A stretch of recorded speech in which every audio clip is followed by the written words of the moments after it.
Troisième journée de l'UEFA Champions League. Bonjour mesdames, bonjour messieurs. C'est une soirée consacrée, en tout cas au début de cette troisième journée de cette prestigieuse des compétitions des clubs au niveau européen, avec des matchs très alléchants, notamment cette explication entre le FC Barcelone et l'Olympiakos, les pires matchs prévus.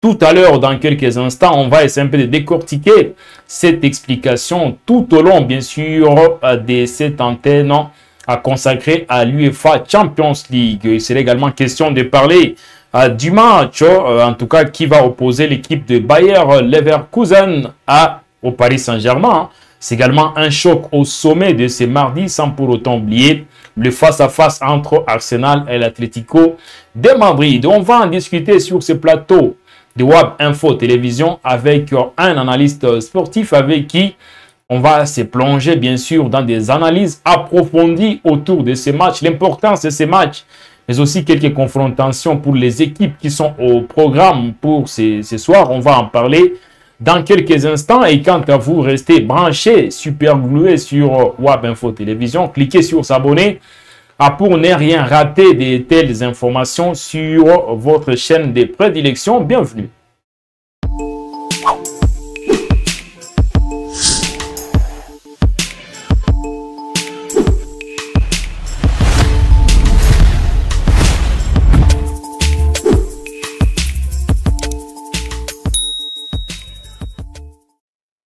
Gaëtan Varane Kombimbi, bonjour et bienvenue sur ce plateau WAB Info Télévision. Bonjour cher Richard, bonjour à tous les abonnés de WAB Info. Vous êtes affûté pour bien sûr lancer cette troisième journée. Mais très affûté, surtout à l'approche des soirées européennes qui ont toujours été magiques. Magique bien sûr comme ces matchs qui opposent dans quelques instants l'équipe du FC Barcelone, non, il faut le dire, l'équipe de l'Olympico au niveau, bien sûr, l'Olympiakos. À ne pas confondre avec l'Olympico. Donc, le stade olympique Luis Companys de Barcelone accueille la troisième journée de la Ligue des Champions entre le FC Barcelone et l'Olympiakos de la Grèce, bien évidemment. Les hommes de Hansi Flick veulent à tout prix renouer avec la victoire après leur défaite contre le Paris Saint-Germain en Ligue des Champions. Une défaite frustrante pour les hommes.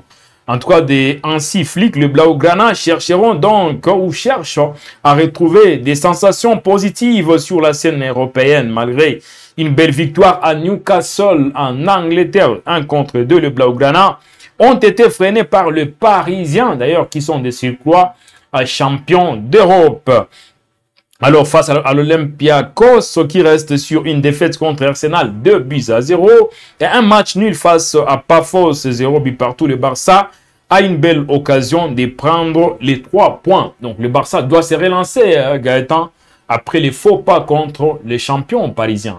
Oui, ce n'est même pas une nécessité, c'est une obligation pour le Barça de se relancer, surtout lorsque le Blaugrana font quand même figure de favoris dans cette Ligue des Champions. Alors, enchaîner 2 défaites lorsque vous êtes favori, c'est une catastrophe à mon avis. Donc, le Barça n'a aucune autre excuse pour ne pas battre Olympiakos, surtout que c'est une équipe voilà, qui fait figure des figurants dans la compétition face au grand Barça, surtout à domicile à Montjuïc. Moi, je pense que c'est plus qu'une obligation pour le Barça de l'emporter. L'Olympiakos qui est sur une défaite face à Arsenal, un match que vous aviez suivi, et un match nul face à Pafos, un match nul très décevant pour cette équipe grecque. Oui, très décevant parce que autant je les avais trouvés plutôt bons face à Arsenal malgré qu'ils avaient perdu, parce que ces jours-là, ils pouvaient faire mieux que perdre par début d'écart sans marquer un seul but. Je les avais trouvés surtout très haut sur les terrains. Ils n'étaient pas venus à Arsenal pour garer le bus. Donc, autant j'ai été aussi déçu par leur performance face à Pafos. Donc, généralement, lorsque les équipes, les petites équipes croisent les grandes équipes, ils viennent avec une motivation supplémentaire. Mais elles se croisent entre elles, généralement, ce sont des matchs un peu hachés, des matchs un peu avec énormément de gâchis techniques. Donc, j'attends encore l'Olympiakos aujourd'hui face au Barça, qu'il puisse au moins tenter de revenir avec les points du nil. Et puisqu'on parle de ces matchs entre l'équipe de FC Barcelone et celle de l'Olympiakos, donc les deux équipes ne se sont rencontrées que 2 fois dans l'histoire. C'était lors de la phase de groupe de la saison 2017-2018. 2 fois seulement dans l'histoire, avec une victoire 3-1 du Barça au Spotify Camp Nou. C'était à l'occasion de la 3e journée, hein, bien évidemment. Ensuite, les deux équipes ont fait match nul 0 but partout au Georgis, bien sûr, lors de la 4e journée. Donc, ça veut dire l'Olympiakos, dans son histoire à Ligue des Champions, n'a jamais battu le FC Barcelone. Mais quand même, ils ont déjà tenu tête au Grand Barça. C'est déjà une grand par rapport à l'Olympiakos. On ne dira pas que le Barça est plus grand par rapport à toutes les équipes.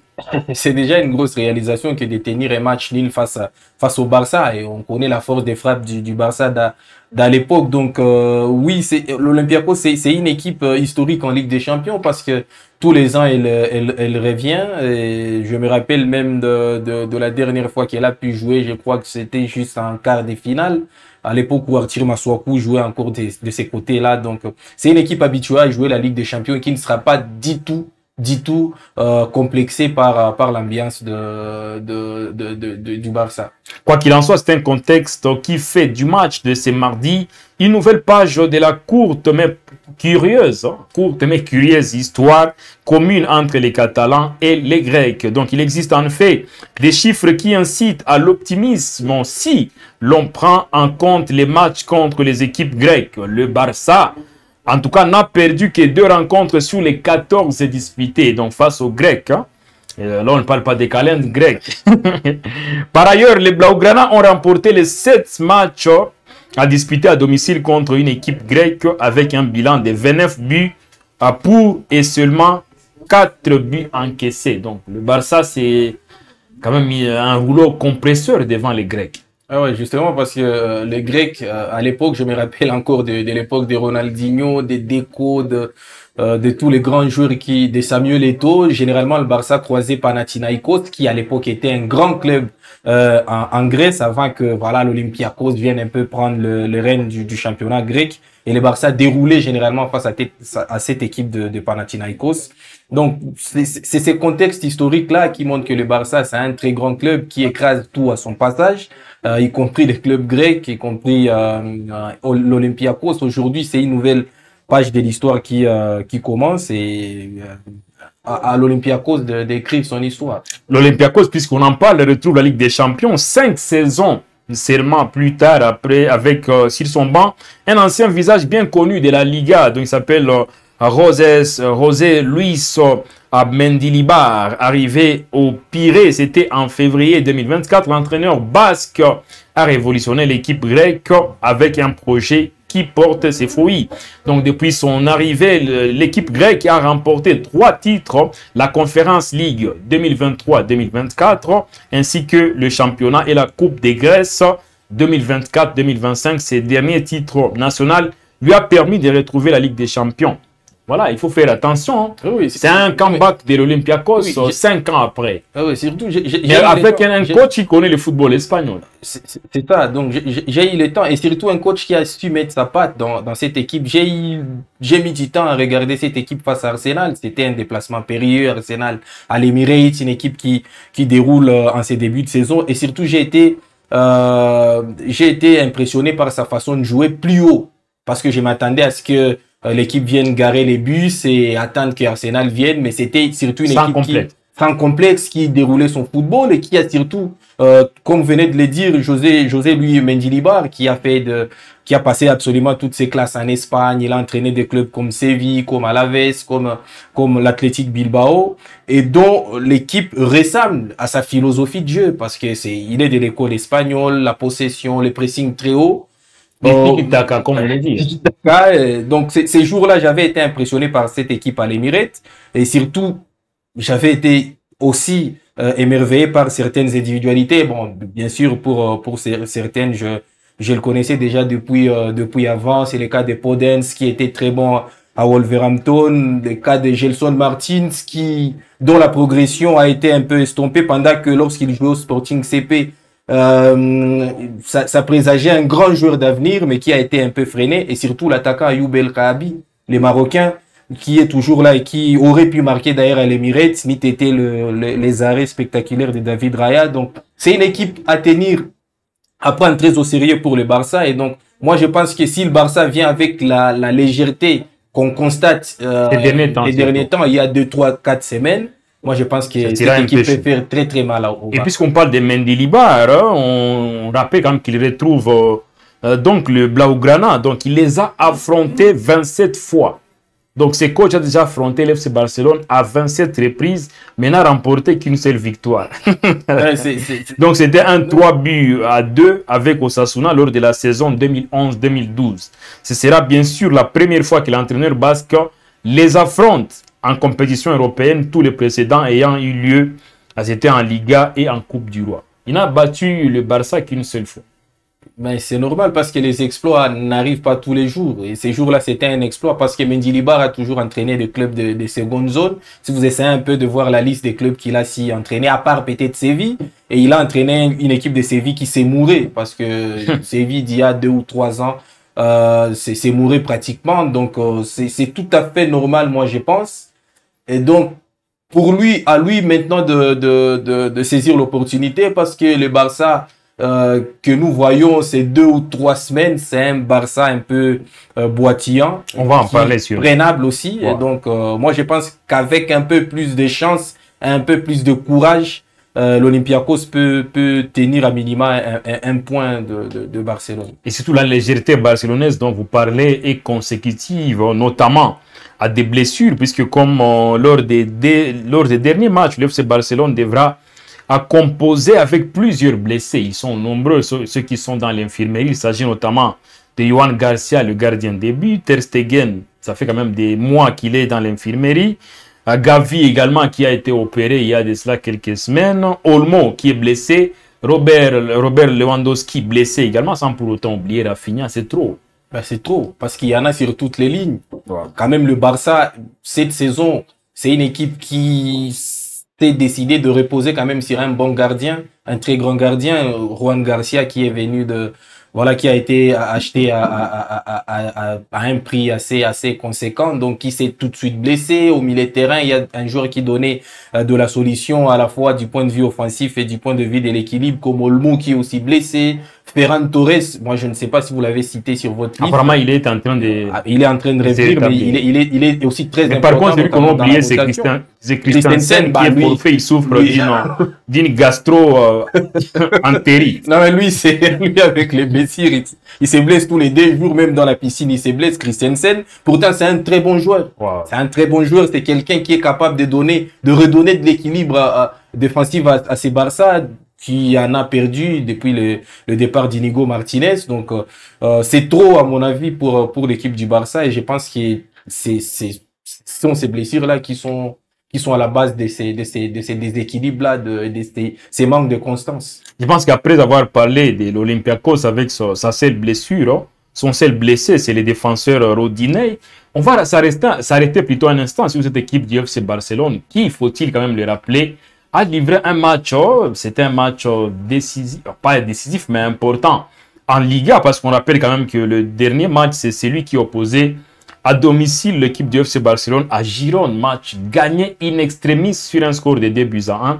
Arrêtons-nous un instant sur cette rencontre. Moi, j'ai suivi ce match sûrement, mais j'ai été surpris agréablement, parce que déjà, Hansi Flick, le coach allemand de l'équipe du FC Barcelone, a écopé d'un carton rouge. Il a même été auteur d'un geste peu courtois qui a créé de la polémique. Mais on ne parle pas beaucoup plus du coach Hansi Flick, mais on parle beaucoup plus de son choix surprenant.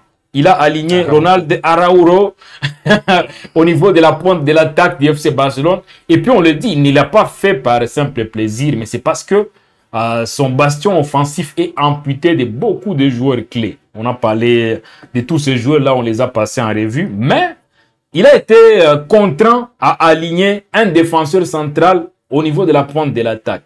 Mais heureusement pour lui, des fois les coachs, ils sont pris pour des fous.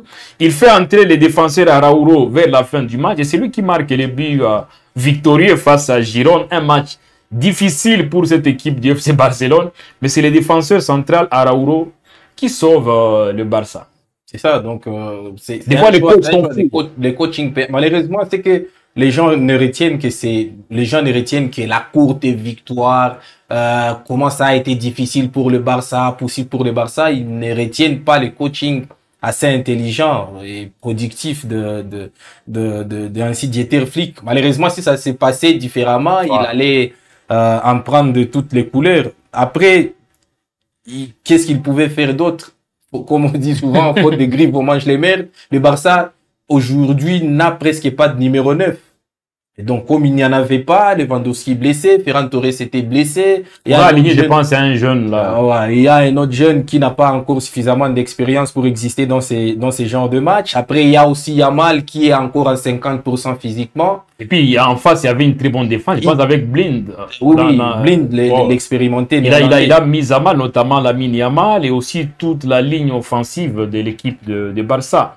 C'est pour cela qu'il faudrait faire entrer quelqu'un qui a un peu de force pour envoyer des centres. Mais ce qui est surprenant est qu'Araujo marque avec un geste classe, un geste type d'un attaquant des pointes.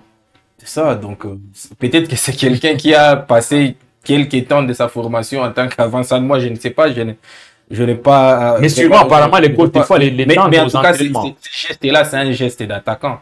C'est un geste d'attaquant et bravo à Araujo. Après, est-ce que ça peut tenir sur la durée? Moi, je ne pense pas. Et donc, j'ai pris pour le Barça qu'il récupère tous ces blessés, notamment les blessés offensifs, parce que le Barça, c'est une équipe qui ne défend pas certes très bien, mais qui repose au moins sur son armada offensif. Et donc, lorsque cette armada-là n'existe pas, ça sera très difficile. Très difficile, et surtout que c'est un soulagement pour Ronald Araujo, qui est vraiment critiqué en ce début de saison pour ses multiples bouts. Il faudrait le réessayer peut-être aujourd'hui en numéro 9. Pourquoi pas, en fait.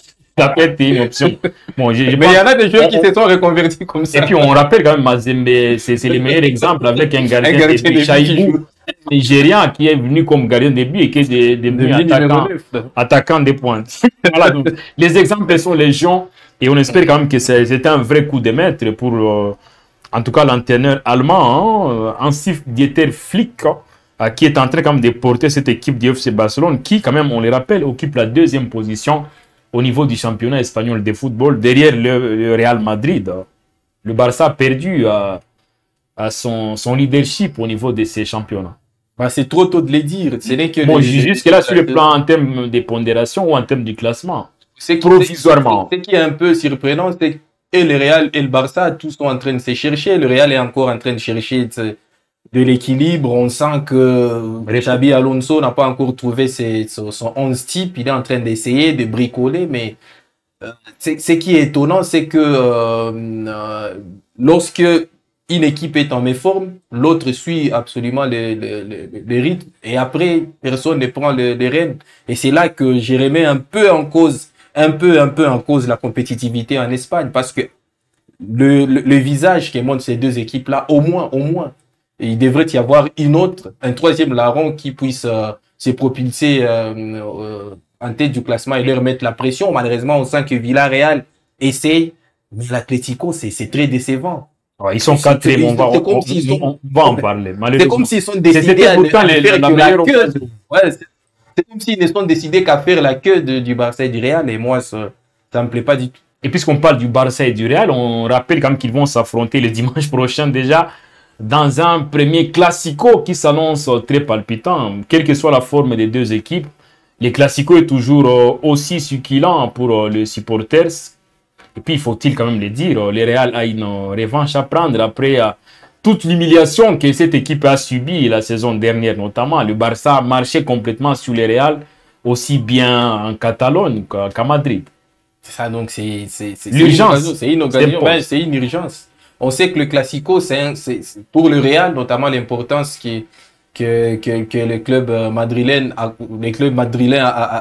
accordent à ces Classicos. On sait que c'est un match particulier, c'est un match à part qui peut coûter même le contrat à un entraîneur. Donc Xabi Alonso est en quelque sorte en mission de réussir là où Ancelotti a échoué. Pour le Real, gagner un Classico, c'est un grand prestige. Et surtout, au vu des humiliations dont venait de parler de la saison dernière, donc le Real est dans un contexte idéal, à mon avis, pour prendre sa revanche, à domicile, devant 80 000 personnes.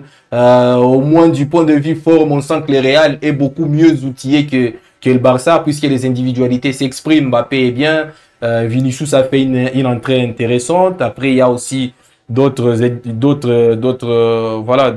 choses à travailler, mais quand même, on sent que... il est plus bas. à travailler. C'est un super joueur. Voilà, je pense qu'on pourra avoir un plateau spécial pour parler de ces classiques. Mais ce qui est sûr est que là, on parle plus du match à Barça contre Olympiakos. Olympiakos qui n'est pas également dit tout bien en ce début de saison. Cette équipe n'est que deuxième au classement provisoire du championnat grec derrière PAOK. PAOK Salonique qui fait, voilà, ce sont quand même, il y a 3-4 clubs dans les championnats grecs qui se battent tout le temps pour les titres. D'ailleurs, vous l'avez rappelé que l'Olympiakos n'est revenu en Ligue des Champions qu'après 5 ans. Pour le nom que ces clubs représentent pour le football grec, ça peut paraître un peu surprenant, mais il y a de la compétitivité dans ces championnats. Certes, le niveau, il n'est pas à la hauteur du niveau de 5 grands championnats, mais quand même, il y a une petite compétitivité là qui fait en sorte que lorsque vous n'êtes pas bien, ben, il y a un autre qui récupère la place. Mais moi, je pense qu'au vu du football qui développe l'Olympiakos, au vu du football qu'il a développé face à Arsenal, cette équipe mérite mieux. Et d'ailleurs, on rappelle quand même que c'est une équipe qui est sur une bonne lancée après sa victoire en déplacement sur le terrain de AL 0 contre 2. Donc, c'est une équipe un peu requinquée qui va affronter un Barça un peu fragile. Mais une équipe qui a pris de la confiance en championnat. Avec sa victoire en déplacement. Il n'y a pas mieux que de prendre confiance en championnat avant d'aller jouer un gros d'Europe. Moi, je pense que c'est bon pour le moral de troupe, pour surtout aussi la confiance.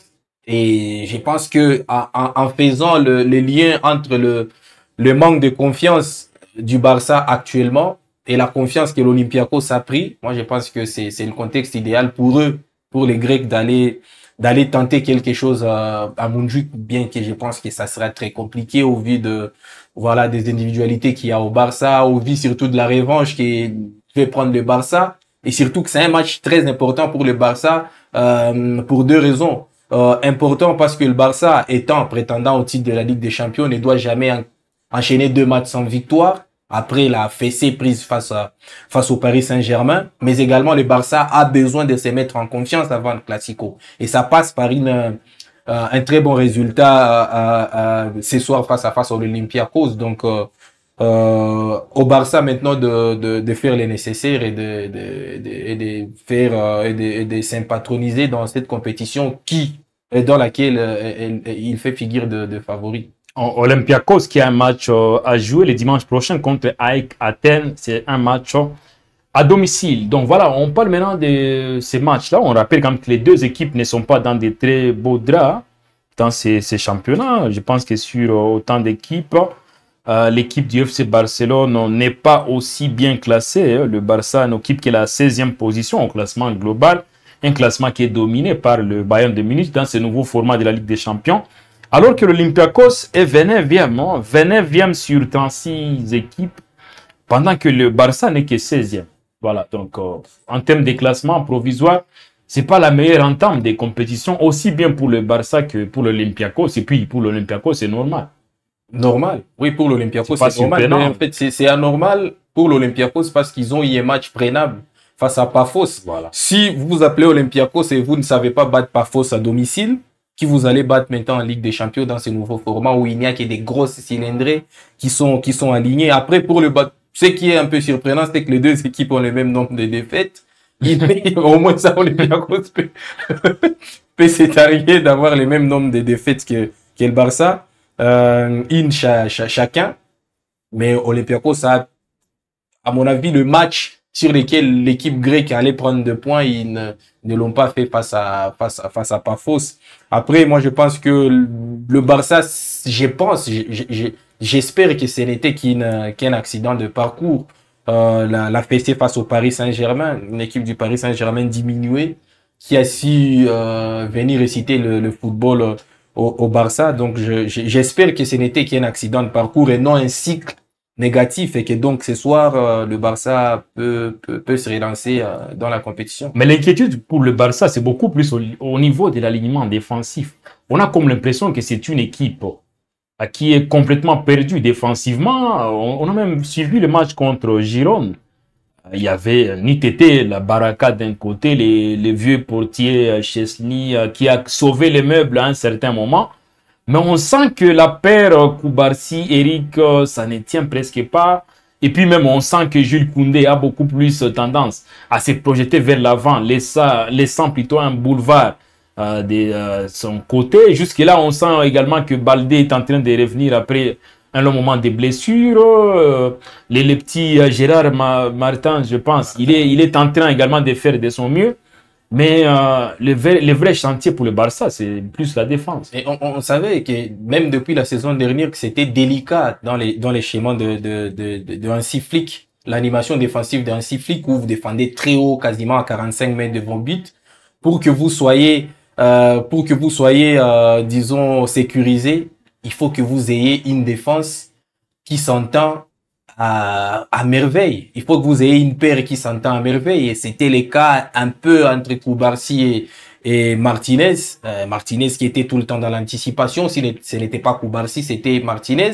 Et on avait tous été émerveillés par cette fameuse technique de hors-jeu.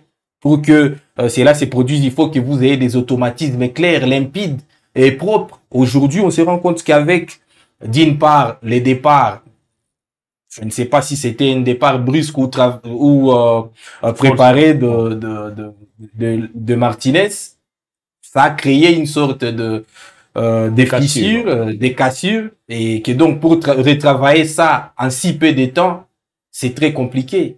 On sait que Martinez, ce n'est pas du tout les mêmes profils de défenseurs qu'Araujo, par exemple. Ça peut peut-être l'être avec Christensen, mais il est tout le temps à l'infirmerie. Baldé, on sait qu'il revient d'une longue blessure, donc forcément les automatismes ne sont pas automatiques. Et Koundé, lui aussi s'est blessé au bout d'un moment. Mais moi, je pense utilisé, vraiment fatigué. C'est ça aussi, il faut considérer aussi cette donne-là. Mais moi, je pense qu'il faudra un peu plus de temps. Malheureusement, aujourd'hui, dans le football européen, ça part tellement très vite que vous n'avez pas du temps du tout. Vous n'avez pas du temps parce que les matchs, ça se joue tous les 3 jours.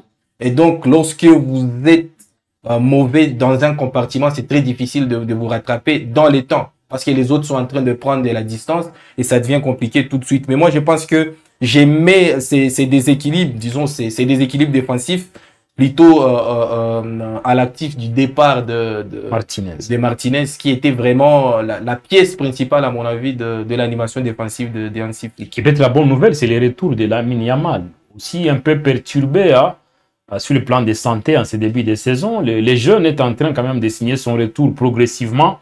C'est vrai, il n'est pas à 100%, mais ses touches de balles, ça reste... Et même à 60%, Lamine Yamal est capable de... Bien sûr. Il l'a prouvé face à Gérone, face au Paris Saint-Germain aussi, à un certain moment, avant de disparaître presque. Il n'est pas à 100%, mais c'est quand même un garçon qui, au fil du temps, va retrouver sa forme. Deuxième au ballon d'or. La grosse perte, à mon avis, pour le Barça du point de vue offensif, c'est Rafinha. Voilà, ça aussi. C'est un joueur très important, un joueur... Mais ça coïncide aussi avec le retour de Rashford. Il est aussi en super forme. Mais c'est pas la même chose. C'est pas le même profil, mais on sent quand même qu'il apporte aussi un plus. Au niveau de la ligne offensive du Barça, c'est peut-être les joueurs les plus en forme. C'est ça. Donc, moi, j'aurais aimé que les trois soient associés parce que c'était ça mon interrogation lorsque Rashford est arrivé. Je m'étais demandé qui allait perdre la place.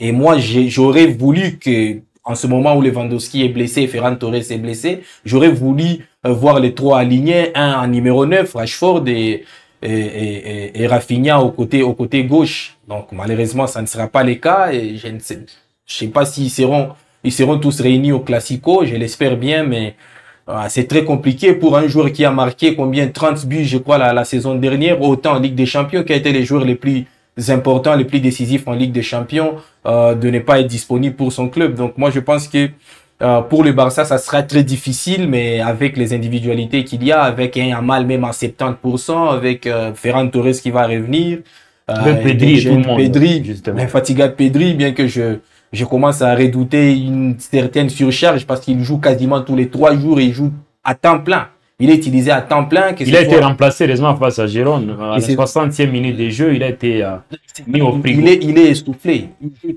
tous les 3 jours et à un rythme là effréné, un rythme supérieur, une débauche d'énergie énorme. Mais heureusement qu'il a apparemment une bonne hygiène de vie, contrairement à Yamal. On voit presque tout le temps avec des dames, tout ça.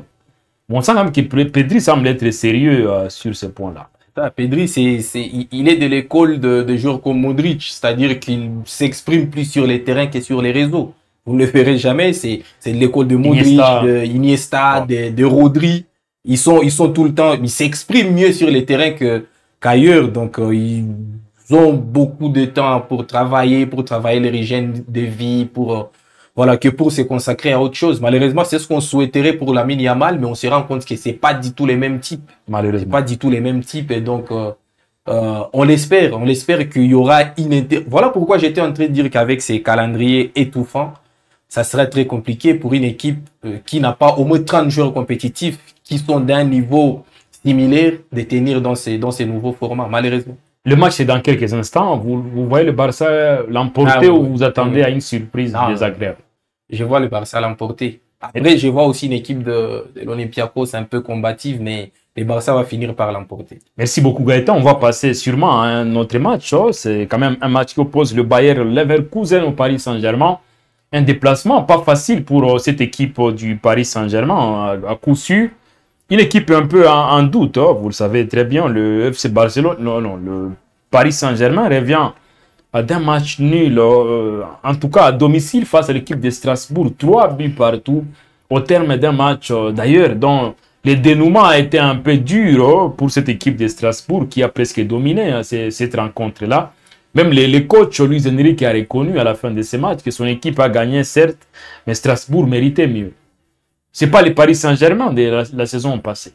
C'est plutôt le Paris Saint-Germain de la première partie de la saison dernière. Parce que autant on se disait que voilà, cette équipe reposait sur un 11 type capable de battre absolument toutes les équipes d'Europe. Autant on avait des doutes sur la profondeur de son banc et sur la capacité des remplaçants à venir suppléer positivement aux titulaires.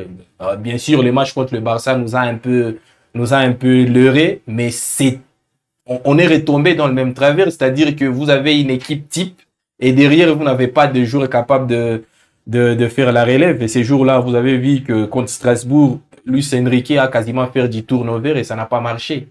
Et il a fallu que les tauliers de l'équipe rentrent en fin de match pour que les matchs puissent changer. Et là, j'ai compris que le principal mal du Paris Saint-Germain n'était pas encore guéri, c'est-à-dire la profondeur du banc, la capacité des joueurs qui sortent du banc à venir prendre des responsabilités.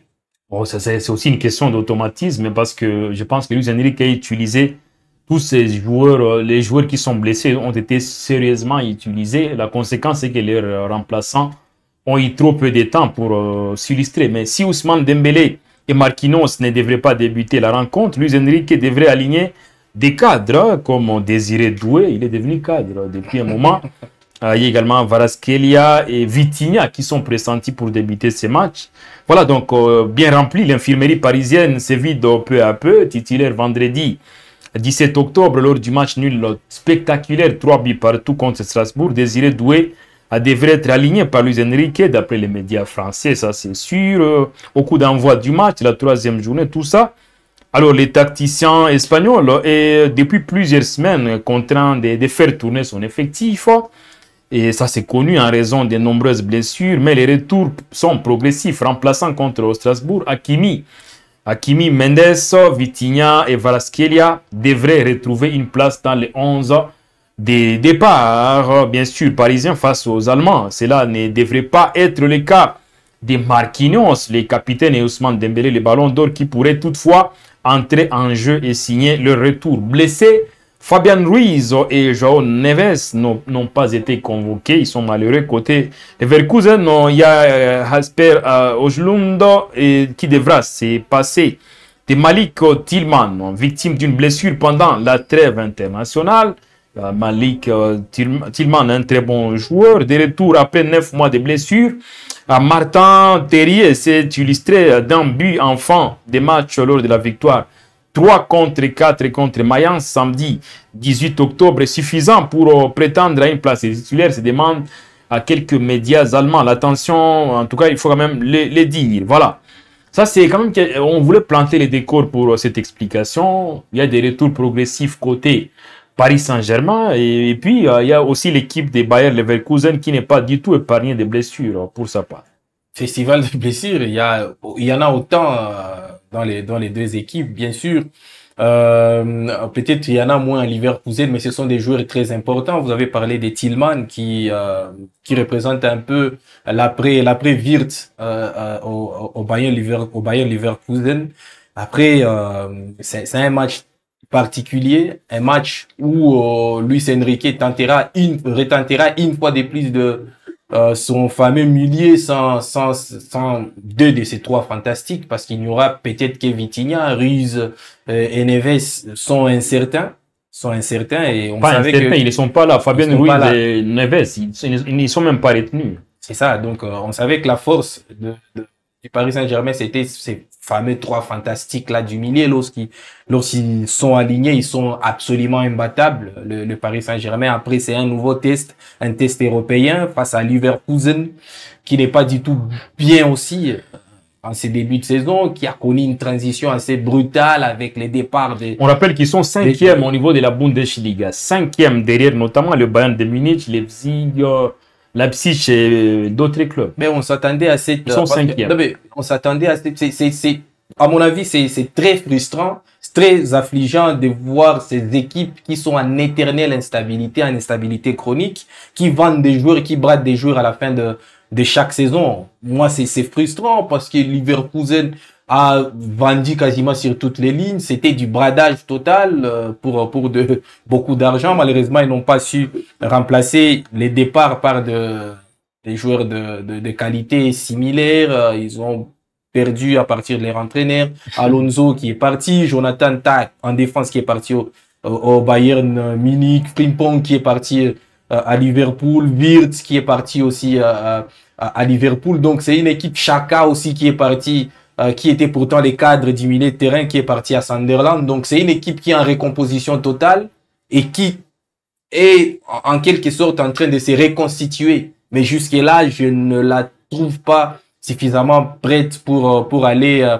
au combat, que ce soit en Bundesliga où le Bayern marche absolument sur l'eau et en Ligue des Champions. Ouais, voilà, donc ça veut dire, mais quand même, mine de rien, ils reviennent d'une victoire en déplacement sur le terrain de Mainz 0-5, match remporté sur un score de 3 contre 4.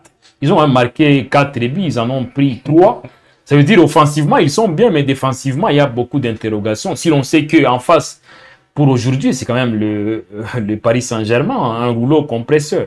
Et ça, donc c'est compliqué. J'aurais bien voulu voir le Leverkusen de la saison dernière garder les mêmes bases, parce que c'est une équipe qui n'a jamais été loin d'un exploit européen. Ils ont gagné la Bundesliga il y a 2 saisons. Ils étaient proches de la gagner aussi récemment. Donc, j'aurais bien voulu voir cette équipe. Ils ont perdu, je crois, en finale de Ligue Europa face à l'Atalanta il y a quelques saisons. Donc, j'aurais aimé, moi, personnellement, voir cette équipe dans la continuité, qu'il la voir revenir tous les ans après avoir bricolé et repartir avec des nouvelles bases. Donc, heureusement pour eux, le PSG ne viendra pas au complet. Heureusement pour eux, le PSG vient en doute, ils sont un peu en doute. Après les Nils face à Strasbourg, avec beaucoup de blessés, avec d'autres joueurs qui s'est Et puis on rappelle qu'ils ne sont que deuxième, de manière surprenante, une Ligue 1 qu'ils dominent depuis plusieurs années. Ils sont derrière l'Olympique de Marseille. Ils sont en doute. Ils ne sont pas habitués à être deuxième, le Parisien, surtout avec le même nombre de matchs. C'est ça, donc... Il ne me rappelle pas de la dernière fois que cela est arrivé. Ça fait des années, ça c'est sûr. Ça doit faire des années. Ouais. C'est-à-dire que c'est ces PSG-là qui arrivent en doute au Bay Arena, sans son ballon d'or qui ne sera pas titulaire forcément. Mais il est de retour. Sans ses forces habituelles au milieu de terrain et sans peut-être son capitaine qui ne sera pas aussi titulaire, qui n'est pas aussi à 100%. Donc heureusement pour le Bayern Leverkusen, Et donc, moi, je pense que s'il y a un moment où ils peuvent prendre des points, les Allemands, c'est face au Paris Saint-Germain, c'est ce soir. Et d'ailleurs, les Allemands, les Bayer Leverkusen ont match contre Fribourg les dimanches prochains. Et puisqu'on parle du Paris Saint-Germain, déjà on précise qu'ils vont jouer également contre Brest en Ligue 1 le samedi prochain. On s'est dit que c'est pas facile de jouer, hein, parce que déjà les Parisiens reviennent récemment d'une rencontre contre Strasbourg, 3 buts partout.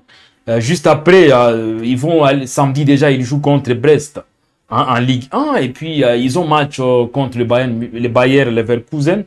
C'est un calendrier pas facile. Étouffant. Pour toutes les équipes. Ah ben, pour toutes les équipes, c'est étouffant. Voilà pourquoi j'ai dit qu'aujourd'hui, pour exister dans différentes compétitions, il faut avoir au moins 30 joueurs compétitifs. Si vous n'en avez pas, forcément, ça sera très compliqué. Associé à cela des blessures, de la fatigue, de la surcharge pour certains joueurs, c'est très compliqué pour ces calendriers étouffants où les joueurs jouent quasiment tous les 3 jours. Et après, peut-être, il y a aussi une densification de calendrier des trêves internationales parce que en novembre, il y a aussi notre trêve. Donc, après, c'est cette ribambelle des matchs en club, ils partiront pour certains à des millions, disons à des distances étouffants. Pour certains, ils vont même en Amérique latine, d'autres vont en Asie, dans des coins très lointains et reviennent très fatigués. D'ailleurs, vous avez vu que beaucoup de joueurs ont manqué le préparatif des matchs du championnat. C'est le cas notamment pour placer une parenthèse de Cédric Bakambu, qui n'est arrivé en Espagne qui à un jour du match et du coup à un jour du match du championnat et du coup il ne pouvait pas être retenu parce qu'il n'était pas suffisamment reposé pour se faire et bien d'autres joueurs. Donc c'est très compliqué avec ces nouveaux calendriers. Voilà pourquoi moi je demande toujours une certaine reprogrammation, une certaine réflexion pour donner suffisamment d'espace entre les matchs parce que là, ça devient compliqué, ça devient étouffant. Et certains clubs commencent à en payer les prix. C'est le cas du Barça dont la liste des blessés ne cesse de s'alourdir. C'était déjà le cas du Real la saison dernière. Arsenal est habitué à ça et bien d'autres clubs. Donc moi je pense qu'il faudrait avoir de la réflexion dans ce sens-là afin de protéger surtout les joueurs parce que ce sont eux qui nous procurent du spectacle. Alors on est quand même en train de patienter un match entre les 25e au classement général, Bayer Leverkusen qui est 25e, qui affronte quand même le Paris Saint-Germain, 3e derrière le Bayern de Munich et l'équipe du Real Madrid. Il y a 2 saisons, il y a 1 ou 2 saisons, ces matchs auraient été étiquetés d'un grand match. Au vu de ce qui représentait les Bayer Leverkusen de Xabi Alonso, qui venait de gagner la Bundesliga et qui était en parfaite forme. Une équipe qui a même failli finir, je crois, qui a même failli finir invaincu ou qui a fini invaincu en Bundesliga. Je me rappelle pas. C'est triste. Voilà pourquoi j'ai dit que je suis assez affligé par ces équipes qui changent tout le temps, tous les ans, qui offrent leurs joueurs aux premiers offrants, aux mieux offrants. Je suis affligé par ces équipes-là et à mon avis, elles nous privent quand même de la compétitivité. Et donc, si le Bayer Leverkusen était celui de la saison dernière, je pouvais mettre devant ma télé et m'attendre à un grand match. Mais aujourd'hui, franchement, moi, je pense que... Vous l'enterrez déjà. Le match est perdu d'avance. Bon. En plus, il y a les facteurs à domicile. Non, mais vu l'état de forme peut-être du PSG, ça rééquilibre un peu les forces. Mais cette saison, moi, je ne vois pas cette équipe du Bayern faire grand-chose. Encore moins face au gros comme le Paris Saint-Germain. Même face à une équipe accrochée par Strasbourg, vous vous inquiétez toujours. Mais elle a été accrochée par Strasbourg parce qu'il y a eu des choix qui ont été peut-être dictés par le contexte des blessures, le contexte aussi de la préparation d'une semaine européenne, peut-être, mais je ne vois pas du tout en termes de force le Bayer Leverkusen tenir tête au Paris Saint-Germain. Ah voilà, attendons voir ce qui va se passer, ça c'est évident. Alors on va parler de cet autre match, c'est le tout dernier d'ailleurs qu'on a pu choisir pour vous. Vous qui nous suivez à pareil instant, vous aimez sûrement le football. quelles sont vos équipes favorites justement pour remporter cette Ligue des Champions?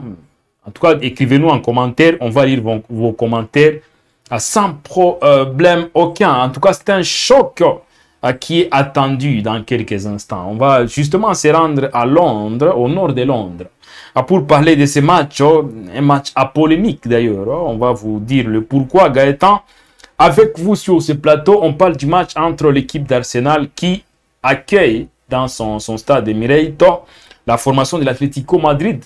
Sûrement, c'est le choc au sommet pour ce mardi.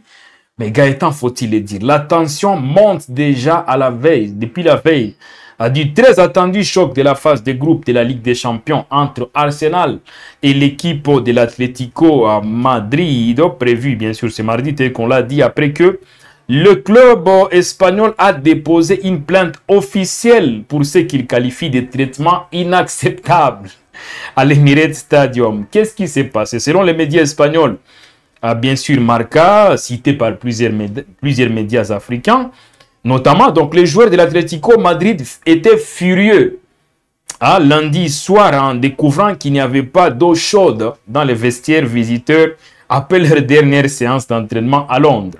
L'incident s'est produit malgré de fortes pluies lors de la fin de l'entraînement, laissant les joueurs trempés et les obligeant à retourner à leur hôtel pour se doucher. Le club espagnol aurait demandé au personnel du stade d'Arsenal de régler le problème immédiatement, mais aucune mesure n'a été prise, poussant les dirigeants de l'Atlético à déposer, une réclamation formelle auprès de l'UEFA. Les rapports qualifient la situation de non professionnelle et irrespectueuse à seulement 24 heures d'une rencontre européenne cruciale. Cette polémique vient encore enflammer une confrontation déjà électrique. Arsenal occupe actuellement la 6e place au classement de la Ligue des Champions actuellement, c'est bien sûr. Et puis, faut-il le dire, tandis que l'Atlético Madrid, pour sa part, ne pointe qu'à la 10e position avec 4 points, faisant de la rencontre de ce mardi un duel potentiellement décisif pour les espoirs de qualification des deux équipes. On reconnaît toujours cette équipe d'Atlético Madrid comme étant celle qui ne ferme pas les yeux devant soit une provocation, une injustice, mais c'est une tension qui est palpable à quelques minutes de ces matchs.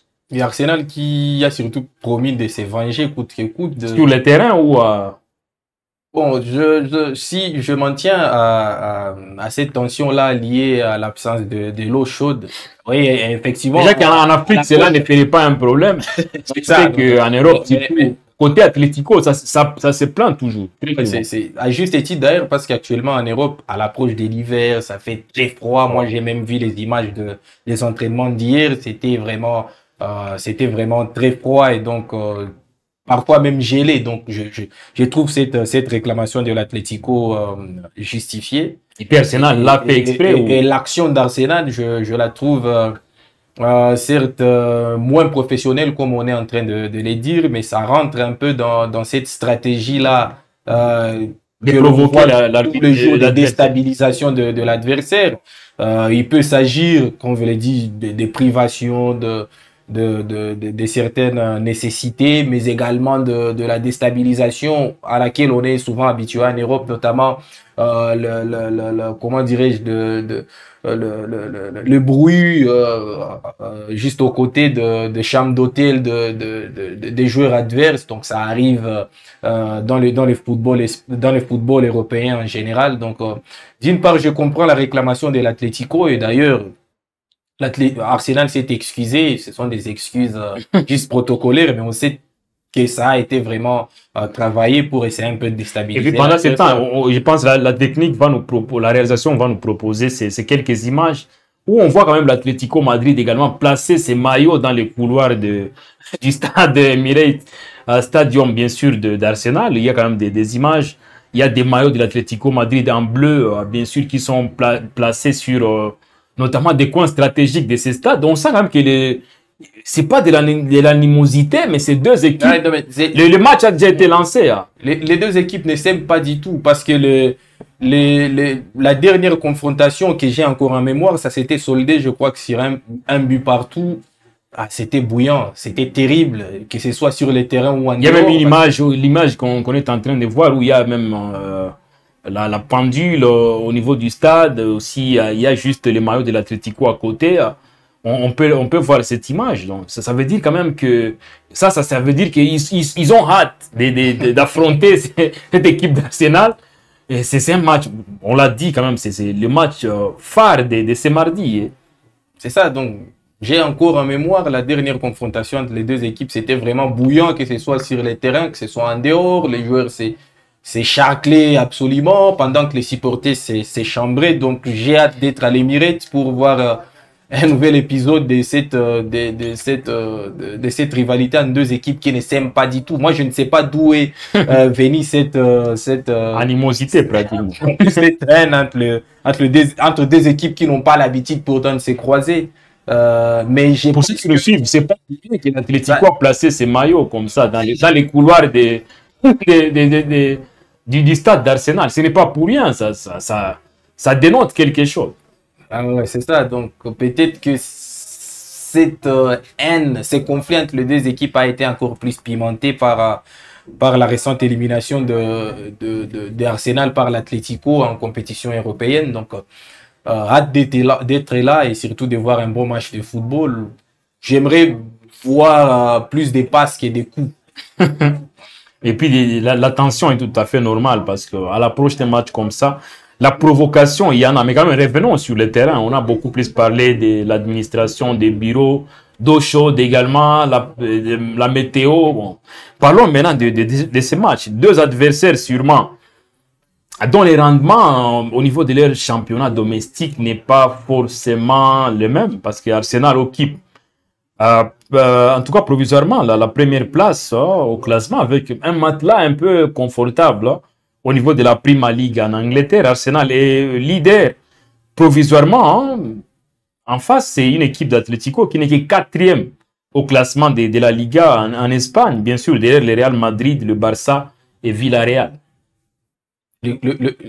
Au vu de, pour ceux qui, parce que les gens ne suivent pas tous les matchs en Espagne, mais pour ceux qui avaient suivi les matchs entre l'Atlético et le Real, peut-être que ça leur paraît un peu surprenant que l'Atlético soit quatrième, mais c'est lié au fait Il avait que battu le Real 5 buts à 1. ils À avaient 2 ou à 1. classé le Real. Ouais. Je crois que c'était 5-2. Ouais. Donc, pour ceux qui ont vu ces matchs-là, l'intensité que l'Atlético a mis, la maîtrise technique de l'Atlético, ils se posent des questions sur ces classements, mais c'est lié au fait que l'Atlético, éternellement, ça a toujours été une équipe inconstante. Et j'ai l'impression qu'au fil des années, malgré les recrutements qu'ils font, malgré les expériences qu'ils accumulent, ils n'arrivent pas à grandir. Le même lacune en termes de régularité qu'on voyait en 2010, ce sont les mêmes qu'on voit toujours aujourd'hui. Les cholismes qui restent presque les mêmes. Moi, je Avec un coach qui est toujours là, c'est un chef coutumier, hein, Diego Simeone. Pratiquement, en fait. Oui, donc les mêmes mots sont là. Au fait, moi, je n'arrive pas à comprendre cette équipe.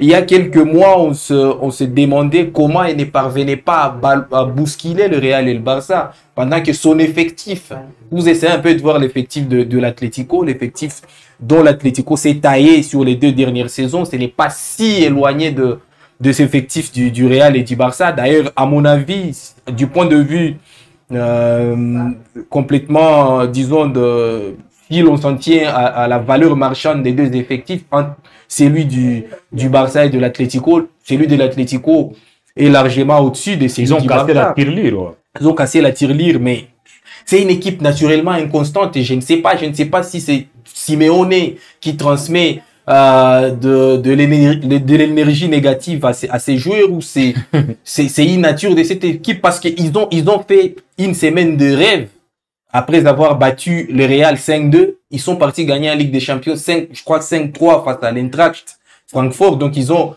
réalisé 2 matchs, ils ont marqué 10 buts en 2 matchs, mais après le match d'après, pendant qu'ils étaient dans leur fauteuil, il fallait qu'ils enchaînent. Au moment où ils recevaient Celta Vigo, ils ont fait match nul. Mais mine de rien, quand même, mine de rien, ils vont disputer ces matchs après une victoire face à Osasuna, 1-0, pendant que Arsenal aussi a gagné péniblement à Fulham. Oui, 0 contre 1. Ça veut dire quand même que il faudrait tenir de cette dimension Atlético version Ligue des Champions. Peut-être que ça va. Et puis bizarrement, ils sont toujours comme ça. Les résultats sont en dents de scie. Ils peuvent gagner spectaculairement face au Real, face au Barça, et après face à Eibar ou des équipes de petites cylindrées en Espagne, ils vont perdre. Donc, si l'Atlético voudrait vraiment gagner des grosses compétitions comme les championnats, comme la Ligue des Champions, il faudrait savoir enchaîner. Et donc, il ne leur suffit pas que d'exister dans des grands matchs. Ah voilà, donc, et puis là, on parle quand même d'Arsenal. Arsenal qui est sur une très bonne lancée, une super équipe qui est en train de dominer. Est-ce qu'on peut dire que c'est l'année d'Arsenal, la saison d'Arsenal? Ou c'est encore prématuré? Ouais, c'est prématuré de les dire parce que la Première Ligue n'en est qu'à sa 8e journée, la Ligue des Champions n'en est qu'à sa 2e journée.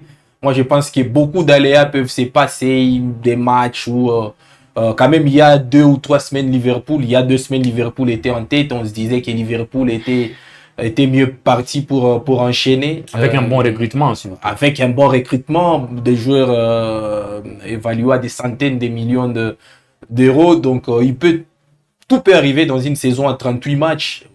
38 matchs en championnat, y compris des matchs des Ligues des Champions et des matchs de coupe, des matchs avec tous ces calendriers étouffants, donc tout peut arriver. Mais moi, je pense qu'Arsenal est sur une bonne lancée et surtout, Arsenal s'est renforcé dans un des compartiments où il y avait des limites, c'est-à-dire que c'était sur le banc. Lorsque un des joueurs qui faisait partie du 11 s'est blessé, on sentait que le niveau global de l'équipe baissait. Et aujourd'hui, on se rend compte que Odegaard n'est pas là, mais Eze, certes, il ne s'est pas encore intégré, mais il fait quand même le taf. Havertz s'est blessé. Au bout d'un moment, Saliba s'était blessé. Trossard, quelles sont ses nouvelles? Il est toujours là, il est titulaire. Malheureusement, il n'est pas blessé. Au bout d'un moment, il va se blesser. C'est un petit événement. Au bout d'un moment, il va se blesser. Super joueur. Super joueur, mais il est beaucoup plus devenu décisif lorsqu'il rentre en cours de jeu. Moi, je ne sais pas si c'est devenu. Il est devenu Martinelli. Donc le banc d'Arsenal, c'est un banc quand même très outillé. Moi, je pense que là-dessus, si Arsenal n'arrive pas à gagner des titres cette saison. Mais en face, aujourd'hui, quand même, il faut le dire, c'est l'Atlético Madrid. Quand on voit justement le volume des jeux de l'Atlético face au Real Madrid, on doit s'inquiéter. C'est une équipe qui a un bloc compact défensivement. Ça reste quand même une marque de fabrique pour cette équipe d'Atlético. Mais offensivement également, ils sont parvenus à marquer 5 buts au Real Madrid. Il faut quand même faire attention. Si aujourd'hui, l'Atlético se réveille comme ça a été le cas face au Real Madrid, Arsenal aura chaud, ça c'est sûr. Surtout, voilà pourquoi c'est surtout une équipe qui sait très bien s'adapter à son adversaire, au niveau de son adversaire. Voilà pourquoi lorsque le niveau baisse, l'Atlético aussi baisse son niveau, mais lorsque le niveau est trop haut, lorsque les attentes sont très hautes, on les a vus en Ligue des Champions, ils ont failli renverser Liverpool en Ligue des Champions, à Anfield en plus. Donc, c'est une équipe qui sait choisir ses matchs, les matchs où elle doit être à 100%, et Arsenal, Et en plus, ils ne se cachent pas pour aujourd'hui, ces joueurs d'Atlético. Ils ont manifesté leur colère.